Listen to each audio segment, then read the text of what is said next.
We are starting this video by leaving Finland behind and entering Sweden, by crossing the river that separates the two nations.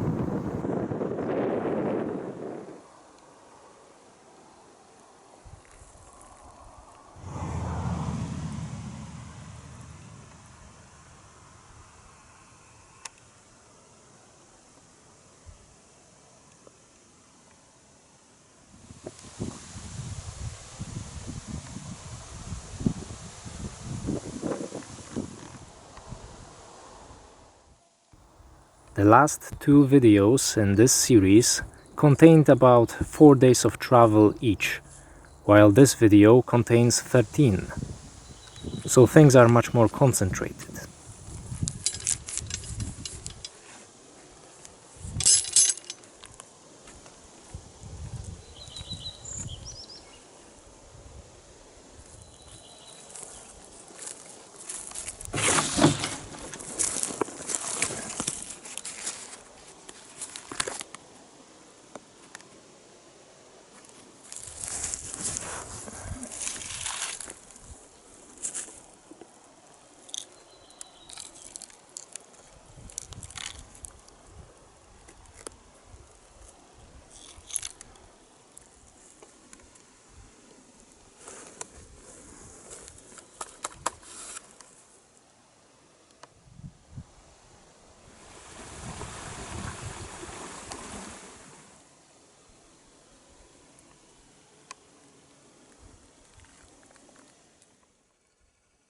This particular reindeer appeared to have an orange collar around his neck. I wonder how they got that on him.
Fortunately, all these mosquitoes are not actually inside of my tent, but outside of the inner mosquito net layer.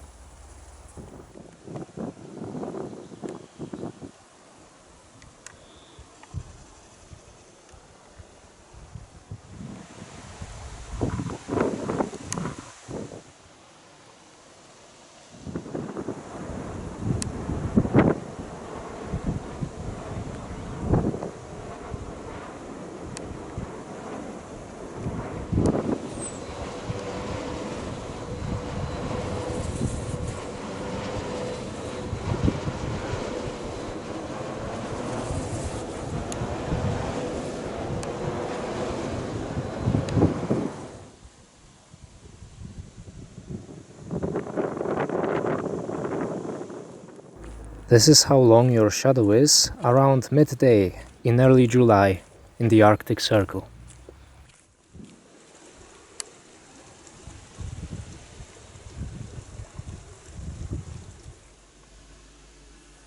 Here you can just barely see a Swedish rainbow.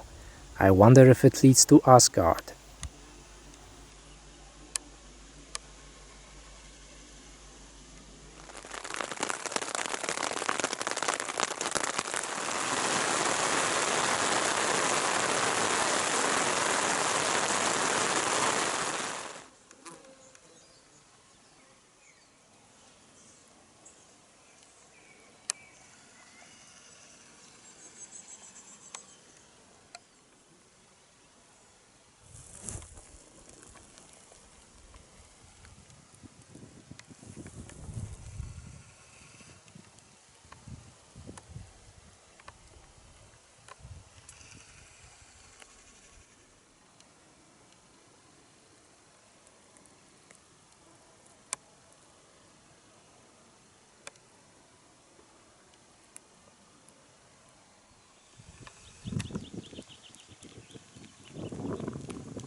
There are plenty of swamps in Sweden as well.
It has been about a week since I've turned the camera on myself. In one of the earlier videos, I've said that I'm planning on walking about 30 kilometers a day. That was ambitious. That's why you never give specific numbers when making predictions about your performance. You can never live up to them. Nowadays I'm walking about 22 to 25 kilometers a day. I am managing to keep my batteries charged, although barely. I decided not to stay at any place where I could charge my batteries as I was leaving Finland, because my power bank was indicating that it was at 70% power, and that was after several phone charges and at least one full camera charge. However, later on, it only took one phone charge to make it go from 70% to 0%. So the power indicator lies. I am happy with the power bank's performance otherwise, I just wish it didn't lie to me. Fortunately, I have some solar panels on the power bank. It doesn't do a lot, especially in the Arctic Circle, but it does a little bit. I also stopped at a restaurant several days ago and I charged from a wall outlet there, and I'm still running on that power. I never go to restaurants normally. I can't remember the last time I was in one. It's just that if I want to, I can make all the same food for much less money. So it's not a financial priority for me. But it was worth it to get the power. And I am going to do the same thing the day after tomorrow, when I'm passing through the next town on my path.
You may be wondering how I managed to survive and what I eat out here in the boreal forest, in the Arctic Circle.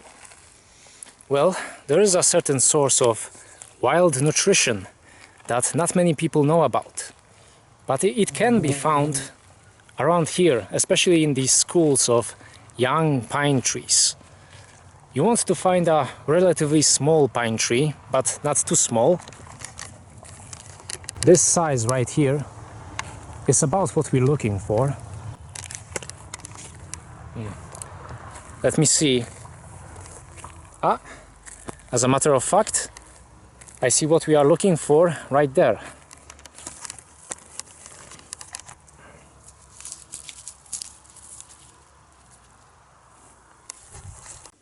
There we go. Getting food in the Arctic Circle is not so hard.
Camping during the day comes with its own set of difficulties, but eventually I found a way to stay cool by setting up my tent cover only halfway and hugging some water bottles.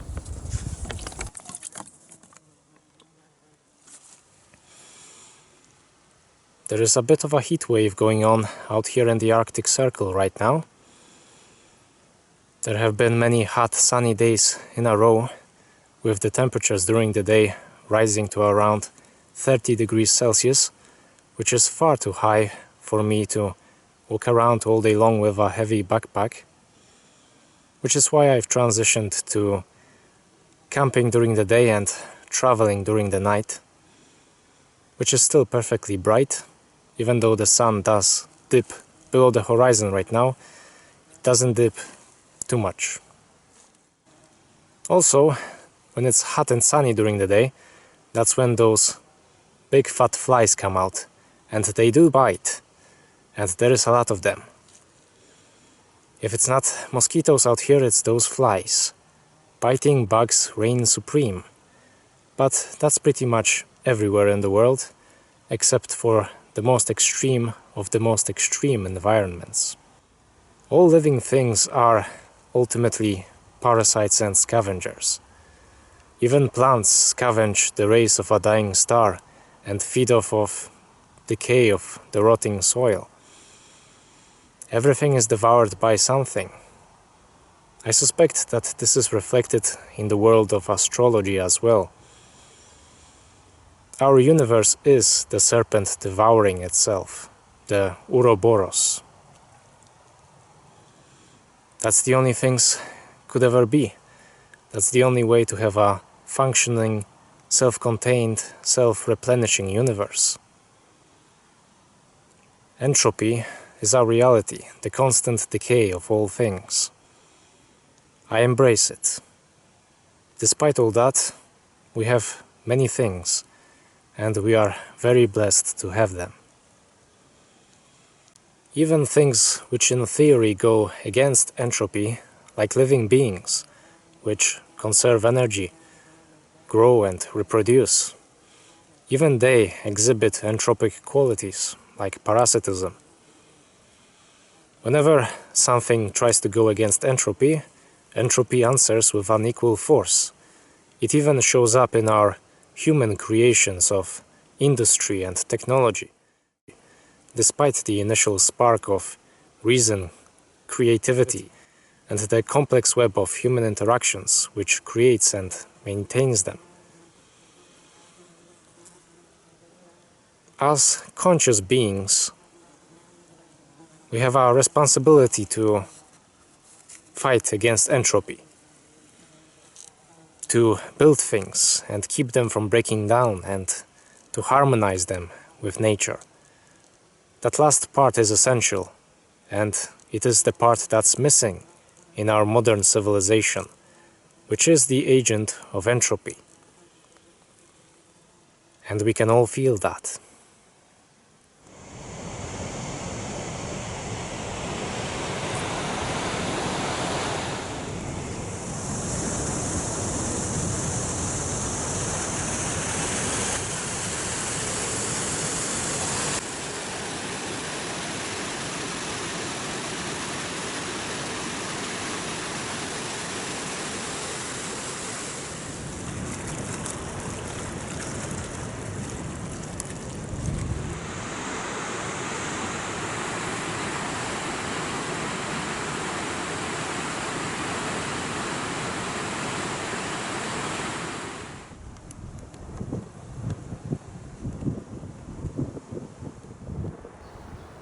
This particular area around the dam was especially beautiful to me. Just something about its scale, combined with the dynamic nature of the terrain and the flowing water, made it really special. There were also little to no mosquitoes or biting flies in a radius of about 3 miles around this area. This no doubt has a lot to do with the large amounts of reindeer I encountered here.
Now time has come for the end of the journey, and other than the eventual overview video I will release, this is it for the Scandinavian camping trek.